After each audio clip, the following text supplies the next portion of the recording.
하나님께서는 노아에게 홍수 사건 이후에 무지개 언약을 주십니다. 이 무지개 언약은 뭐냐면 다시는 이제 홍수로 사람들을 심판하지 않겠다는 약속입니다. 또한 이 약속은 뭐냐면 다시는 너희들이 죄를 지었다고 해서 그 죄에 대한 대가를 철저하게 심판하고 그것으로 말미암아 멸망시키지 않겠다는 하나님의 은혜의 언약이기도 합니다. 마이크 볼륨을 조금만 줄여주세요. 근데 이 약속의 의미가요 굉장히 중요합니다.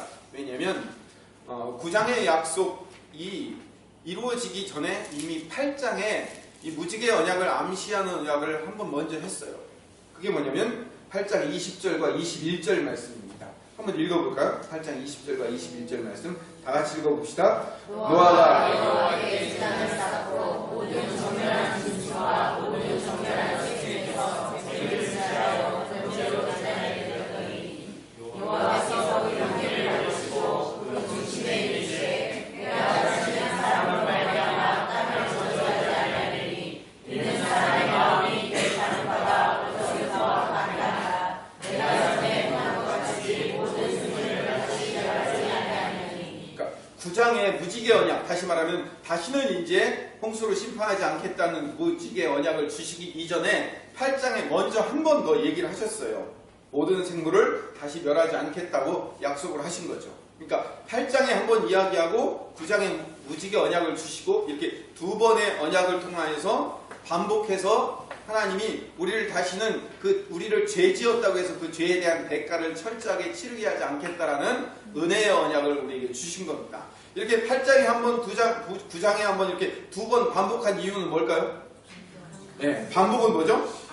강조하기 위해서 반복을 한 겁니다. 그런데 8장에 보면 왜 무지개 언약을 주셨는지 그리고 왜 우리를 다시 심판하지 않겠다고 하시는지에 대한 이유가 등장해요. 21절을 보면 21절 중간 부분에 봅시다. 21절 그 중심에 이르시되 내가 다시는 사람으로 말미암아 땅에 저주하지 아니하리니 이는 사람의 마음이 계획하는 바가 어려서부터 악함이라. 뭐 좀 이상하지 않아요? 그러니까 사람의 마음이 원래부터 악하고 더럽고 그 죄가 하나님이 심판했다고 하나님이 그것을 징계하셨다고 해서 그게 깨끗해지고 회복되는 게 아니니까 내가 심판하지 않겠다라고 얘기하는 거예요. 이해가 가십니까? 이해 다 가시는 모양이네요. 처음엔 저희가 이해가 안 갔어요. 이해가 안 갔어요. 아니 거꾸로 해야 되는 거 아니에요? 원래는 하나님께서 홍수로 싹 심판하시고 모든 죄와 사망에 관련된 사람들을 몽땅 다 엎어버리시고 그 다음에 노아와 그 노아의 식구들 쉽게 얘기하면 깨끗하고 정결하고 바르고 온전한 사람들만 뽑아가지고 그 사람들을 가지고 새롭게 하나님의 나라를 만나고 하나님의 나라를 건설하는 것 그게 이제 새로운 재창조다 이렇게 하면 이야기가 될 거예요. 그래서 새로운 사람들로 새로운 세계를 만들 거기 때문에 이제부터는 내가 새로운 세계는 내가 심판하지 않을 것이다. 새로운 세계는 내가 징벌하지 않을 것이다. 라고 얘기하는 건 맞는 거예요. 그런데 여기서 뭐라고 하나님이 말씀하시냐면 사람의 마음이 계획하는 바가 어려서부터 악하기 때문에 쉽게 얘기하면 이걸 우리식으로 쉬운 말로 얘기하면 원래부터 악하기 때문에 더 이상 징계와 심판을 해봐야 소용없다 이 얘기예요. 무슨 얘기예요? 사람이 원래 악하기 때문에 심판해봐야 소용없다? 그럼 심판해봐야 소용없으면 어떻게 해야 돼요? 자, 여기에서 이제 무지개 언약이라는 것이 등장하기 시작하는 겁니다. 왜 무지개 언약이 등장하는 거냐면 심판하고 징계해서 그 사람이 제대로 회복되고 고쳐지는 게 아니라고 말씀하시는 거예요. 엄마가 아이를 키우는 거하고 할머니가 아이를 바라보는 거하고는요 차원이 틀려요. 어떻게 틀리냐면 엄마는 아이를 어떻게 봐요? 잘못했으면 잘못했다고 야단을 치고요 혼을 내요. 그리고 애는 때로 울릴 필요가 있다고 해서 울리기도 해요. 그렇죠? 엄마 입장에서 엄마는 그렇게 하는 거예요. 그런데 할머니들은 되게 어떻게 얘기해? 그냥 놔둬라. 내둬라. 알아서 잘 큰다. 이렇게 얘기해요. 그러면 이 며느리들이나 딸들은 뭐라고 얘기해요? 어머니 자식이 아니니까 그렇죠? 라고 얘기를 하면서 내 방식대로 키워야 되겠다는 거예요. 왜? 잘못된 거, 안 되는 거, 틀린 거 있으면 지적하고 고쳐야 되기 때문에. 그래서 내 아이야말로 훌륭하고 바른 아이로 성장하고 키워야 되기 때문에 그렇게 하는 거예요. 그런데 아니에요. 할머니 할머니들은, 할아버지들은 뭐라 하면 오냐 괜찮다고 그래요. 옆에서 엄마들은요, 그러면 애 버릇 나빠져요 라고 얘기하는데도 괜찮아 라고 얘기하는 거예요. 그러면 물론 할머니가 옳은가 엄마가 옳은가 우리가 손들어서 이렇게 투표할 필요는 없어요. 그렇죠? 근데 할머니들이 왜 그렇게 가르칠까요? 할머니 할아버지들이 왜 그렇게 손주 손녀들을 그렇게 키울까요? 내 새끼가 아니니까? 손주니까 그냥 이뻐서? 꼭 그런 건 아니에요. 삶의 경험이에요. 삶의 경륜이 있는 거예요. 어떤 경험과 경륜? 내 자녀를 키워보니까 그래서 너 이건 틀린 거고 이건 맞는 거고 이렇게 하면 안 되고 이건 이렇게 해야 되고 하고 그렇게 해서 아이를 길러보니까 그렇게 말하는 대로 돼요 안 돼요? 된다는 사람 한번 손 한번 들어보세요. 안 되더라고요. 안 되고 어떻게 하는 거예요? 그냥 놔두면 그냥 스스로 알아서 잘 자라며 성장하며 곧 때가 되면 고쳐지고 때가 되면 바르게 자라가더라는 거예요. 그걸 삶으로 경험하니까 뭐 조금 잘못된 일이 있고 뭐가 좀 안 좋은 버릇이 있어도 둬라. 조금 있으면 다 바뀌어. 걱정하지 마. 괜찮아. 염려하지 마. 오늘 부른 찬송대로 아무것도 두려워하지 마. 라고 이야기하는 거예요. 이거를 한마디로 이야기하면 이게 뭐냐면 은혜예요. 그래서 오늘 제가 말씀드리고 싶은 게 물론 여러 번 말씀드렸지만 노아의 홍수 사건에서 우리에게 주는 가장 큰 교훈은 은혜의 언약, 은혜의 교리가 여기에 담겨져 있는 거예요. 노아가 받은 새 언약은 뭐냐면 은혜로 덮어주시겠다. 인간은 원래부터 악한 존재이기 때문에 그 악한 존재들을 홍수로 심판을 했다고 해가지고 그 악이 멸망당하거나 그 악이 없어지거나 그 악이 더 이상 자라나지 못하는 게 아니다.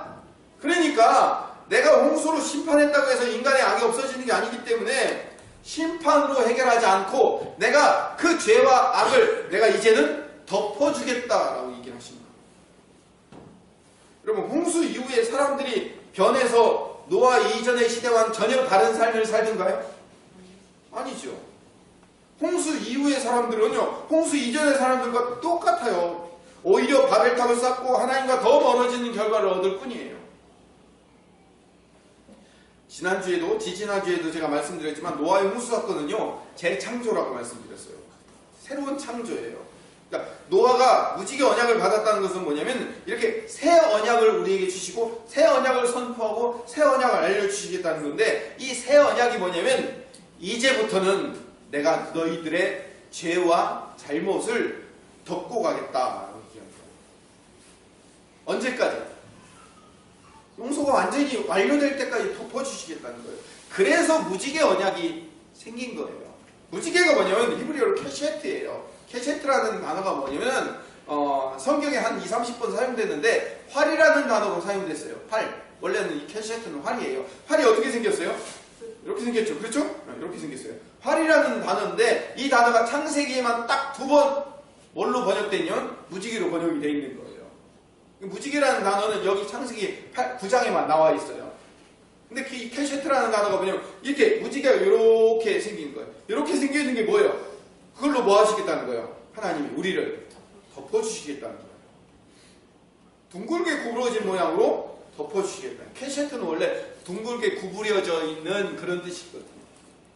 잘 보시면요, 이 무지개는요, 사람의 입장에서 보면 아름답게 이렇게 동그란 원형으로, 이제 반원형으로 돼 있지만요, 이것이 하나님의 입장에서 보면 어떻게 보일까요? 하나님의 입장에서.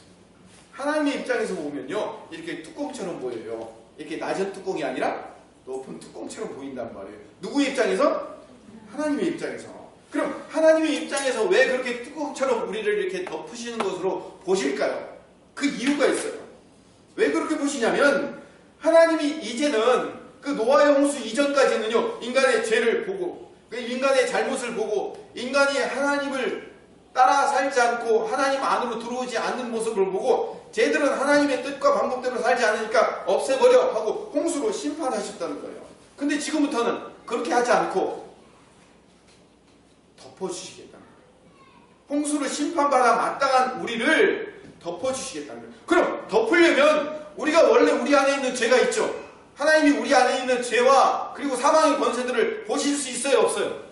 보실 수 있죠. 근데 하나님이 우리 안에 있는 죄를 보는데 이 보실 수 있는 이 죄들을 하나님이 어떻게 하시냐면 무지개를 여기다 띄워두는 거예요. 무지개를 띄워두면 무지개는 아름다운 무지개가 여기 있으면 그 무지개 안에 들어가 있는 그 사람 안에 있는 죄와 사망의 권세와 그 악한 것들을 하나님이 무지개로 가려주시기 때문에 그거를 하나님이 보시지 않겠다는 거예요.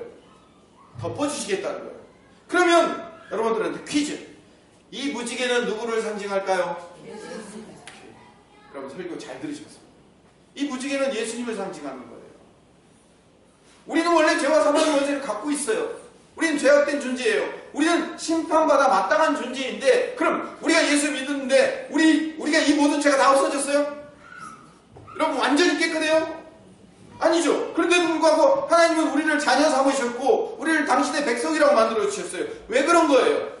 예수님의 옷으로 우리를 입혀주신 거예요. 예수님이란 무지개로 우리를 가려주신 거예요. 예수님의 보혈의 피로 우리를 뿌려주셔서 덮어주셔서 우리를 아름다운 무지개로 가려주셨기 때문에 우리를 보실 때는 이제 우리의 더러움으로 보시는 것이 아니라 우리 위에 있는 예수님의 옷, 우리 위에 있는 예수님의 피, 우리 위에 있는 예수님의 아름다운 영광된 모습으로 우리를 바라봐 주신 거예요. 그래서 무지개는 예수님을 상징하는 거예요. 구약에서부터 늘 구약의 모든 상징의 이야기들은 전부 다 예수님을 상징한다고 제가 말씀드렸잖아요. 또 무지개는요 구름과 빛의 합작품이에요. 무지개는요 구름의 일종이에요. 구름, 그렇죠? 비가 온 다음에 이 구름, 얕은 구름이 있으면 그 구름에 빛이 반사되면 뭐예요? 아름다운 무지개가 생기죠. 그런데 이 무지개가 생기는 것은요 빛과 구름의 조합인데 하나님이 빛과 구름으로 우리를 덮어주시는 이야기가 반복돼요. 또 어디서 반복되냐? 어디서 반복될까요? 광야에서 이스라엘 백성들을 덮어주셨잖아요. 낮에 뜨거울 때는 뭘로 덮어주셨어요? 구름 기둥으로 덮어주셨죠. 밤에 추울 때는 뭘로 덮어주셨어요? 불 기둥으로 덮어주셨잖아요. 광야의 이스라엘 백성들이 행진할 때 구름 기둥과 불 기둥으로 덮어주신 거예요. 그 구름 기둥과 불 기둥의 합작품이 뭐라고요? 무지개예요. 하나님이 그렇게 우리를 덮어주시겠다는 얘기를 하고 있는 거예요. 이 모든 것이 다 예수님을 상징하는 거예요. 하나님은 예수님의 피로 하나님의 백성들의 더러움을 다 가려주시고 그들을 구원해 내시는 구원의 이야기, 복음의 이야기가 바로 노아의 홍수 사건의 이야기며 무지개 이야기인 거예요. 인간들은요 변화되거나 개선될 여지가 있는 게 아니에요. 변화될 수도 없고 개선될 수도 없고 인간은요 인간 스스로의 힘으로는요 하나님 나라에 갈 수 있을 만큼 변화되거나 개선될 수 있는 능력이 없어요. 우리 안에는 심판받아 멸망당해 마땅한 존재이며 또다시 홍수 사건이 일어나면 우리는 그 홍수에 밀려 떠내려갈 수밖에 없는 그런 존재인 거예요. 그런데 그런 우리를 하나님께서 방주 안에 집어넣으셔서 택한 백성들을 살려내는 것처럼 우리 택한 백성들을 무지개 같은 예수님으로 우리를 덮어주시는 이야기를 뭐라고 얘기하냐면 그거를 복음, 그거를 구원의 이야기라고 말씀하십니다. 근데요 여러분 제가요 어제 이거 설교 준비를 하면서 놀라운 거를 발견했는데 이 무지개가 하나님 나라와 연관이 되어 있어요. 하나님의 보좌에도 무지개가 있더라니까요. 계시록 4장을 봅시다. 계시록 4장 2절 3절을 읽어봅시다. 같이 읽읍시다. 시작. 같이 읽읍시다.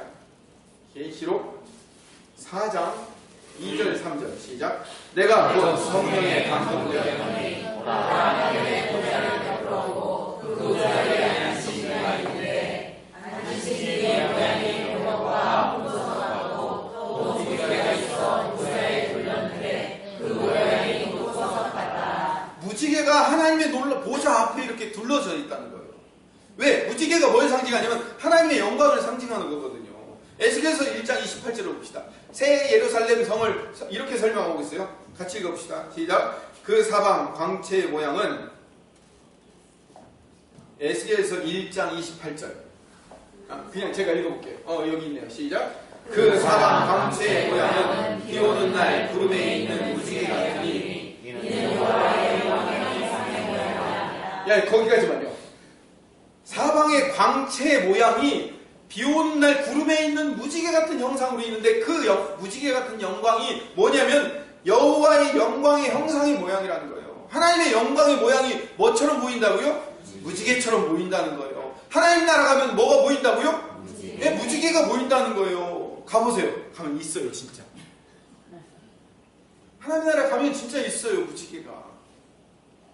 왜냐하면 이 무지개는 뭘 상징하냐면 하나님의 영광의 광채, 그리고 보좌에 둘려있는 하나님의 영광을 상징하기 때문에. 왜 무지개가 거기에 있냐면 무지개가 예수님이시기 때문에, 예수님을 상징하기 때문에. 하나님은 죄인된 우리를 볼 때 죄인의 더러운 모습을 보지 않고 무지개처럼 아름다운 예수님으로 우리를 보시고, 예수님으로 감싼 모습으로 우리를 보시고, 예수님의 옷을 입혀주신 모습으로 우리를 보는 거예요. 이거를 조금 신학적인 말로 얘기하면 칭의라고 얘기해요. 의롭다고 우리를 칭해 주신 거예요. 우리를 아름답다고 칭해 주시는 거예요. 왜? 우리가 예수님을 믿고 예수님이라는 옷을 입었기 때문에. 내가 깨끗해지려고 노력해서 깨끗해진 게 아니고 누구 때문에? 예수님 때문에. 그래서 노아 이야기는요, 하나님이 우리에게 은혜를 베풀어 주신 은혜의 얘기예요. 그런데 노아 이야기가 마지막에 이렇게 아름답게 끝나지 않더라는 거예요. 어떻게 아름답게 끝나지 않냐면 노아가 만취 사건으로 끝나요. 홍수가 끝난 다음에 새 땅이 펼쳐졌어요. 그 땅에서 노아가 제일 먼저 한 일이 뭐예요? 포도나무를 심었어요. 포도나무를 심고 포도 열매를 땄어요. 그 포도 열매를 다 모아가지고 짜서 발효를 시켜서 포도주를 만들었어요. 그래서 그걸 먹고 온몸을 빨가벗고 들어 누워있어요. 그게 노아의 홍수 사건 이후에 제일 먼저 한 일이에요. 자, 그런데 둘째 아들 함이라는 사람이 노아의 벗은 모습을 보고 자기 두 형제에게 그걸 일러 바치는 거예요. 그리고 노아가 그 함과 그 함의 아들, 손주죠, 가나안을 저주하는 사건으로 노아 홍수 사건이 끝나더라는 거예요. 아니, 왜 노아 이야기가 이렇게 허무하게 이상하게 결론을 맺을까요? 노아의 무지개 사건으로 아름답게 덮는 사건으로 마무리되어야 되는데 왜 이런 우스꽝스러운 에피소드로 끝나냐 이거죠. 자, 그런 이유가 있어요. 그럴 만한 분명한 이유가 있다고요. 창세기 9장 21절에 보면, 9장 21절에 보면 노아가 포도주를 마시고 장막 안에서 벌거벗었다는 이야기가 등장하는데, 우리말 성경에는 나와 있지 않은데 거기 포도주라는 단어 앞에 정관사, 영어로 얘기하면 정관사 더가 붙어 있어요. 정관사 히브리어 하가 붙어 있어요. 이 무슨 얘기냐면 그 포도주를 마셨다는 거예요.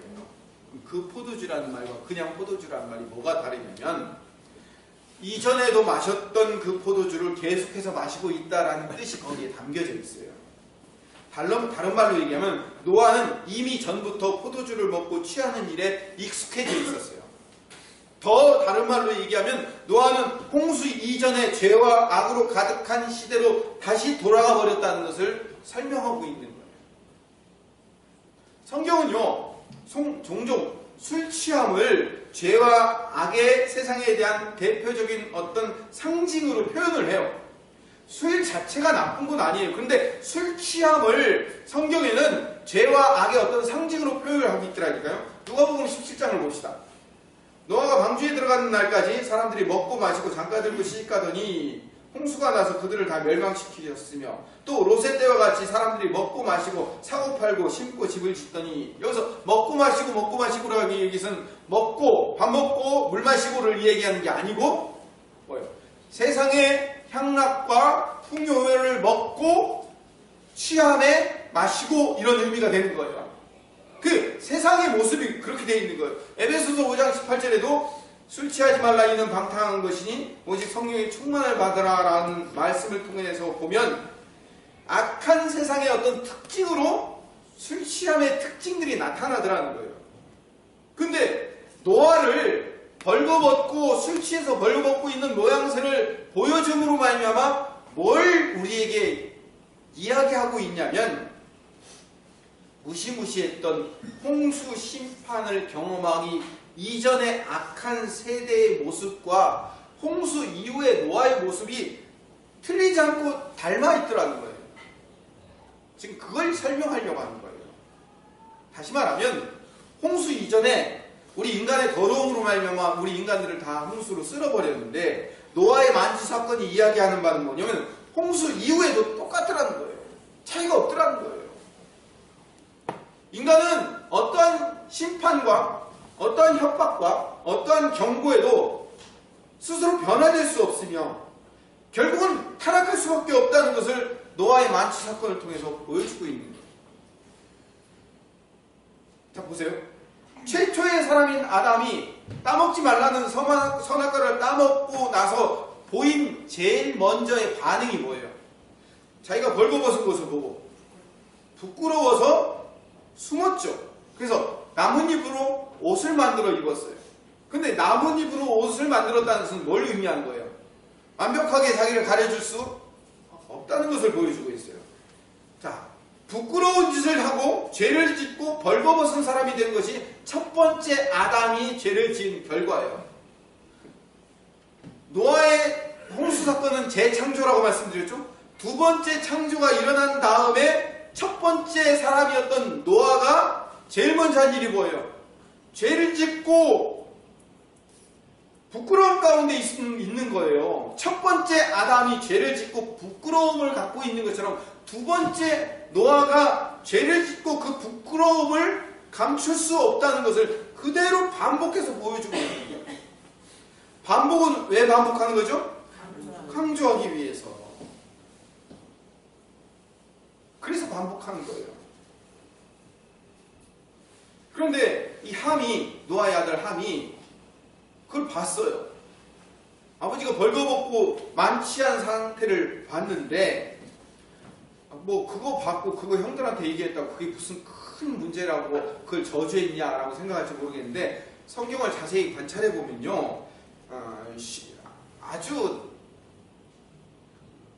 이게 범죄의 하나예요. 왜냐하면 함은 노아의 벗은 몸을 보고라고 되어 있어요. 22절에 보았다라는 말이 나오는데 여기서 보다는 히브리어 라라는 말인데 이 라라는 말은 단순히 그냥 쳐다보다, 지켜보다 이런 의미가 아니라 즐기며 조롱하다라는 뜻이 담겨져 있어요.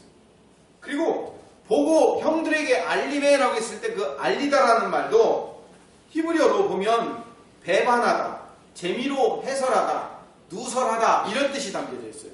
그러니까 이 얘기를 이렇게 풀 수 있어요. 노아의 아들 함이 노아의 벌거벗은 수치를 즐기며 조롱하며 그 형제들에게 그 아버지의 부끄러움을 재미로 즐기며 조롱하듯 말했다. 이 얘기가 되는 거예요.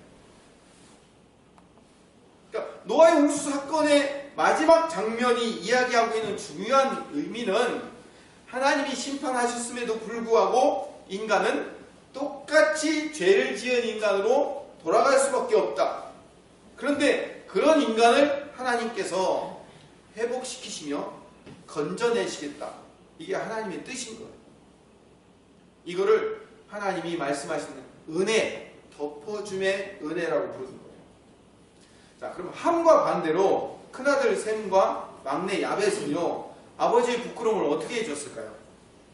네, 가려줬어요. 덮어줬어요. 자기들의 옷을 가지고 뒷걸음질 쳐서 가서 아버지의 하체를 가려주었다라고 표현을 하고 있어요. 근데 노아의 홍수 사건의 마지막에 어떻게 결론이 나냐면 두 아들이 아버지의 부끄러움을 가려준 것으로 끝을 내요. 굉장히 중요한 성경의 은혜 얘기가 등장합니다. 9장 23절을 봅시다. 9장 23절 같이 읽읍시다. 시작. 셈과 야벳이 옷을 가져다가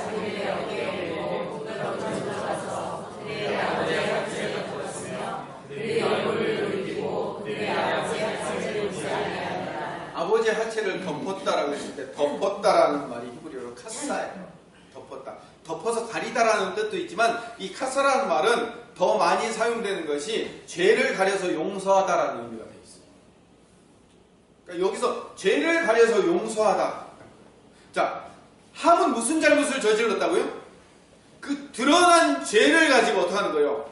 너는 잘못했어. 너는 이렇게 틀렸어. 너는 안 돼. 라고 지적하고 비판하고 잘못한 것을 뭐라 하는 거예요? 죄라고 지적하는 거예요. 그 죄를 가려서 덮어주고 용서해주고 감싸주는 것을 뭐라고 하는 거예요? 하나님의 은혜라고 이야기를 하는 거예요. 자, 하나님의 입장에서 보면 사실상 이 원인, 그러니까 노아의 홍수 사건 이후에 노아의 만취 사건으로 말미암아 함과 가나안이 저주받고 하는 이 모든 이야기의 원인을 제공한 사람이 누구예요? 노아잖아요. 노아가 술 안 취하고 노아가 뻘거먹고 안 있었으면 그렇게 저주받을 일이 일어나지 않았을 거 아니에요. 그러니까 죄 지은 사람은 누구예요? 노아예요. 근데 누가 저주받았어요? 함이 왜 저주를 받냐고요. 성경이 왜 이걸 얘기하냐고요. 이야기하는 거예요. 하나님의 입장에서 보면 죄를 지은 사람과 그것을 폭로하여 넌 잘못됐다, 넌 그건 안 돼 라고 지적하며 잘못됐다고 지적해서, 물론 잘못된 것을, 부모가 잘못된 것을 지적해주고 목사가 잘못된 것을 지적하고 리더가 섬기는 리더가 따르는 자들을 지적해주는 그런 정당한 교사로서의 지적까지 잘못했다고 하는 것은 아니에요. 그걸 얘기하는 게 아니고, 그걸 얘기하는 건 아니지만 잘못됐다고, 아니라고, 틀렸다고 비난하고 지적하고 정죄하는 것을 하나님은 그 죄를 지은 거와 똑같이 여기시는 거예요. 그래서 산상수훈에 보면 뭐라고 돼요? 비판하지 말라라고 해요. 여기서 뭐 비판하지 말라는 것은 바로 그걸 의미하는 거예요. 우리가 어떤 잘못된 일에 대해서 잘못했다고 이야기하는 것이 틀렸다가 아니라 그 일을 내 마음에 두고 있다 그것을 비난하고 비판하고 지적하여 그 잘못을 드러내어 하는 함과 똑같은 마음을 가지고 있는 것을, 함과 똑같은 마음을 가지고 있는 그 마음이 노아가 잘못된 거와 똑같다는 거예요. 하나님의 입장에서 볼 때는. 그래서 그것을 어떻게 해야 되냐면 하나님께서는 덮어줘, 가려야 된다는 거예요. 시편 32편 1절을 봅시다. 시편 32편 1절 같이 읽읍시다. 시작. 여기서 죄가 가려졌다라는 가려지다가 탔사예요. 그러니까 하나님은 뭐라고 말씀하시냐면 자기의 죄가 가려진 자는 복이 있다고 말씀하시는 거예요. 하나님은 그러니까 이 말씀에 따르면 하나님은 우리 죄를 어떻게 해주신다고요? 가려주시는 거예요. 감싸주시는 거예요. 아까도 말씀드렸지만 다시 한번 말씀드리면요, 하나님께서 벌거벗은 아담과 하와를 그 나뭇잎으로 되어 있는 옷을 버리고 무지한 짐승의 가죽으로 옷을 만들어서 가죽 옷을 지어 입히셨다고 말씀하셔요. 그 가죽 옷이라는 그 옷이라는 단어가 케토네트라는 단어가 있는데 그 케토네트라는 단어가 가리우다라는 뜻이에요. 하나님은 우리의 죄를 가려주시는 거예요. 하나님은 당신의 은혜로 우리의 부끄러움을 덮어주시는 거예요. 가나바다 붙잡힌 여인이 붙잡혀 왔을 때 예수님이 죄 없는 자가 먼저 돌로 치라고 말씀하시면서 그 죄를 가려주고 덮어주시기 위해서 오신 분이 예수님이십니다. 근데 그 덮어줌의 은혜가요, 성경에 수도 없이 등장하는 거 아세요? 제가 여러 번 말씀드렸지만요, 출애굽 당시에 6월절에 어린 양의 피가 뭘 의미하냐면 죽음의 사자가 10번째 재앙이 일어날 때 온 애굽 천지를 돌아다니면서 모든 장자들을 다 죽이기로 되어 있어요. 장자라는 것은 거기에서 뭘 의미하냐면 모든 아들들을 대표하는 거라고 말씀을 드렸어요. 그래서 모든 아들들을 다 죽이는 그런 일들이 일어날 때 고센 땅에 사는 이스라엘 백성들의 장자들은 죽지 않았어요. 왜 그러냐면 어린 양의 피를 문지방과 문설주에 바른 그 집을 죽음의 사자가 넘어갔어요. 그 집은 통과한 거라고 말해요. 그 넘어간 게 뭐냐면 6월 넘어갔다고 해서 패스 오버 그래가지고 그렇게 6월 넘어갔다고 해서 6월절이 된 거예요. 1월, 2월, 3월, 4월, 5월, 6월, 6월이 아니라 하나님께서 죽음의 사자를 그 어린 양의 피로 말미암아 넘겼다라는 의미에서 6월이 된 거예요. 또 하나의 이야기가 있어요. 여러분, 성막 안에는 법궤가 있어요. 근데 그 법궤 위에 시은좌라는 뚜껑이 있어요. 이 뚜껑의 이름이 시은좌예요. 이 십계명 안에는 뭐가 들어가 있냐면 돌판이 들어가 있어요. 금송아지가 섬긴 죄의 상징이에요. 아론의 쌍난 지팡이가 있어요. 고라 자손들의 반항의 이야기가 들어가 있어요. 만나 항아리가 거기 있어요. 이스라엘 백성들의 불순종이 들어가 있단 말이에요. 그 안에 들어가 있는 세 개는 기적의 상징이기도 하지만 이 세 가지는 인간의 죄를 상징하는 거예요. 인간의 죄를 상징하는 이 세 가지가 법궤 안에 들어가 있어요. 그걸 뭘로 덮었어요? 시은자로 덮었어요. 시은자가 무슨 뜻인지 아십니까? 은혜가 베풀어지는 자리. 하나님은 어디에 거하신다고 하셨어요? 두 그룹 사이에 거하신다고 그랬어요. 그룹이 체룹이라는 천사인데 이 체룹이라는 천사가 이 뚜껑 하나는 이쪽에 하나는 이쪽에 양쪽 날개를 이렇게 마주해서 그 날개가 서로 연결되어서 그 뚜껑 위에 그룹이라는 두 천사가 있고 그 천사의 날개가 마주쳐 있고 그 마주친 그 가운데 이 시은자 한 가운데 파란색 불꽃으로 하나님께서 임재해 계시겠다고 말씀하셨어요. 실제로 하나님은 왜 우리 그 인디아나 존스라는 영화 같은 데 보면요 법궤가 실제로 등장해요. 근데 그 숨겨놨던 법궤가 발견되는데 그 법궤 뚜껑을 여니까 막 뭐가 이상한 게 나오고 그러잖아요. 그건 영화에서 나온 이야기고 하나님은 이 안에 숨어 계신 게 아니에요. 하나님은 어디에 임재하신다고요? 법궤 뚜껑 위에 여기 시은자 위에 임재하신다고요. 왜 하필 시은자인가? 왜 은혜의 자리가 왜 여기인가? 이 죄를 하나님께서 덮어주시려고. 이 뚜껑의 이름이 카포레트예요. 카포레트인데 이 카파르라는 단어에서 나왔어요. 카파르가 덮다라는 뜻이에요. 덮다라는 뜻에서 뚜껑이라는 말이 나오고 이 카포레트가 시은자라는 뜻으로 바뀌어 사용되는 거예요. 이 덮개는 골고다 언덕에서 피를 흘리신 예수님의 십자가를 상징하는 거예요. 십자가에 흘린 피가 우리의 방주가 되고 무지각이 되고 시은자가 되어서 우리를 덮어주셔서 우리를 살려내시는 이야기가 성경 전체의 이야기예요. 자, 오늘 말씀 이제 정리합시다. 로마서 4장 6절 8절의 말씀을 읽어봅시다. 같이 읽읍시다. 시작.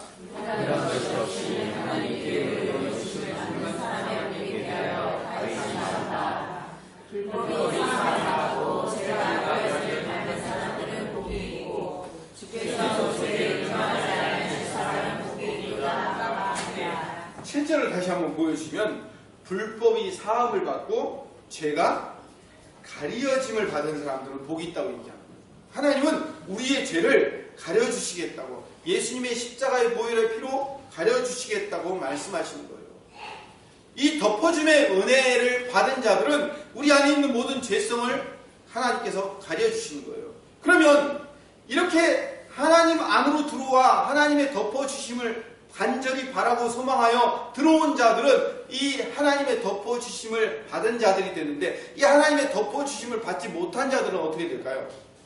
요한계시록 6장을 보면 15절에서 17절 이 덮어줌의 은혜, 가려줌의 은혜를 받지 못한 자들이 어떻게 되나 봅시다.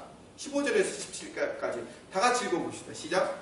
땅의 임금들과 장로들과 장로들과 부자들과 강한 자들과 모두 주와 자유인이 불과 산들의 바위틈에 숨어 산들과 바위에게 말하되 우리에게 떨어져 보좌에 앉으신 이의 얼굴을 주와 그 어린양의 진노에서 우리를 하라. 그들의 진노의 큰 날이 이르렀으니 누가 능히 서리오하다. 16절을 다시 보여주시면 산들과 바위에게 사람들이 말하는 거예요. 우리 위에 떨어져서 하나님의 그 진노를 가려달라는 거예요. 근데 이 계시록에서 멸망의 사건에서 이 하나님의 진노를 가릴 수 있어요, 없어요? 가릴 수 없잖아요. 바위와 산으로도 가릴 수 없는 거예요, 하나님의 진노를. 하나님의 진노를 가리지 못하는 자예요. 무지개의 가림을 가리지 못하는 자들, 예수 그리스도 안에 들어온 자들은 그 가림을 받을 수 있는 자들인데 그 예수 그리스도의 그 놀라운 아름다움의 무지개로 가려주지 않는 자들은 차라리 산과 바위가 나를 좀 가려주시오. 하나님의 진노를 내가 견딜 수 없습니다라고 고백을 하게 되더라는 거예요. 오늘 말씀 이제 정리하면서 결론을 내리겠습니다. 창세기 7장 1절에 보면 여호와께서 노아에게 이르시되 너와 내 온 집은 방주로 들어가라 라고 말씀하고 계셔요. 근데 여기 들어가라는 단어가 보우라는 단어예요. 근데 이 보우라는 단어는 어떻게 사용되냐면 들어가라 라는 단어로 사용되면 들어오라 라는 단어로 사용돼요. 들어가다, 들어오다 이게 서로 막 헷갈려서 혼용되어 사용돼요. 우리는 가다 오다가 정확하잖아요. 그렇죠? 근데 이 히브리어는요 그 가다라는 표현이 로도 사용되고 오다라는 표현으로도 사용되고 그냥 문맥에 따라서 각자 다양하게 해석할 수도 있어요. 원래 이렇게 돼 있어요. 근데 이 보우라는 단어가 들어오다라는 말로 더 많이 사용돼요. 들어오다, 안으로 들어오다라는 말로 더 많이 사용되는데, 이걸 들어오다라고 바꿔 표현하면 여호와께서 노아에게 이르시되 너와 내 온 집은 방주 안으로 들어와라, 이렇게 얘기해도 전혀 그 해석에 문제가 없어요. 자, 방주 안으로 들어오라고 얘기해요. 왜 들어오라고 말씀하시냐면 하나님이 뭐가 되어서, 방주가 되어서 그 방주 안으로 들어온 자들을 뭐 하시겠다는 거예요. 가려주시고 감싸주시고 막아주시고 홍수의 심판으로부터 보호해주시겠다는 것을 의미하는 거예요. 그래서 하나님께서 직접 방주가 되셔서 너와 그 식구들을 품어내시고 그 저주의 비를 대신 맞아주시겠다는 그런 의미가 여기에 담겨져 있어서, 그래서 들어오라라고 해석해도 맞는 말이 되는 거예요. 근데 이 보호라는 말이 나중에 헬라어로 바뀔 때는 엘코마이라는 단어로 바뀌게 돼요. 근데 이 엘코마이라는 단어가 신약 성경에 몇 번 사용되냐면 660번 이상 사용돼요. 그러니까 쉽게 얘기하면 엄청나게 많이 사용되는 거예요. 들어오라, 오라. 자, 예를 하나 들어봅시다. 이 660번 이상 사용되는 것 중에 대표적인 예를 두 가지만 읽어봅시다. 계시록 22장 17절을 봅시다. 시작. 성령과 신부가 말씀하시기를 오라 듣는 자를 오라 것이요 목마른 자를 올 것이요 또 어려운 자가 없이 생명수를 하라. 오라, 올 것이요. 여기 오다라는 말이 다 뭐라고요? 엘코마이라는 단어인데 이게 히브리어로 바뀌면 보우라는 단어가 된다는 거예요. 주님의 그 장막 안으로 들어오라는 거예요. 주님의 무지개 안으로 들어오라는 거예요. 주님의 그 불옷기둥과 불기둥 안으로 들어오며 주님의 방주 안으로 들어온 자들은 살 수 있다 라고 말씀하시는 거예요. 그리고 제가 처음 기도할 때 말씀했던 것과 마찬가지로 마태복음 11장 28절에 보면 같이 읽읍시다. 수고하고 내게로 오라. 이것도 엘코마예요. 주님 안으로 들어오라는 거예요. 오늘 말씀 정리합시다. 주님은 우리를 감싸주시고 덮어주시고 우리를 막아주시고 우리를 가려주시는 분으로 이 땅에 오셨어요. 그분이 누구이셔요?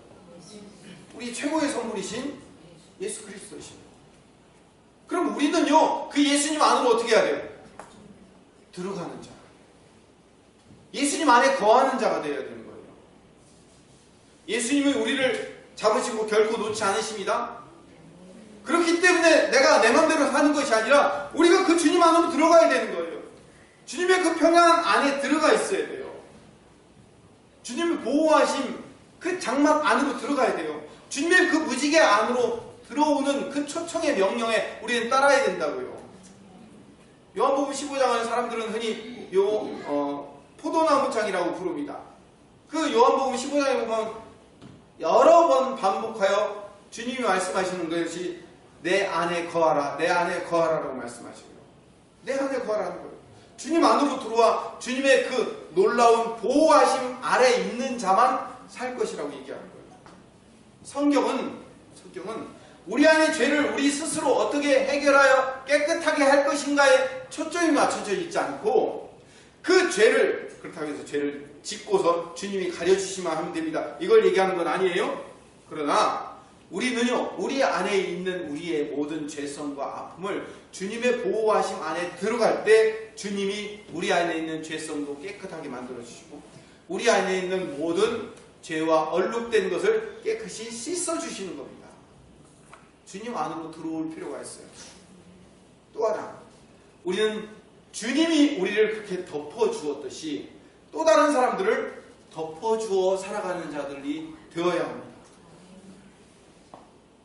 주님 안에 들어가고 또 우리도 주님 안에 거하지 않는 자들을 주님 안으로 데리고 오는 자들, 또 다른 사람들의 모든 아픔과 죄들을 덮어주며 그들을 감싸주며 그들을 안아주는 자들로 세워지는 것이 신앙의 최고 덕목이라는 사실을 늘 깨닫고 살아가시는 하나님의 백성 되시기를 간절히 소망합니다. 기도하겠습니다. 오늘도 무지개 언약을 통하여서 하나님이 우리를 덮어주시고 감싸주시고 가려주시는 것이 얼마나 크고 놀라우신 은혜인가를 깨닫습니다. 그 은혜 안에 거하는 하나님의 백성 되게 하여 주시옵소서. 예수님 이름으로 기도드립니다. 아멘.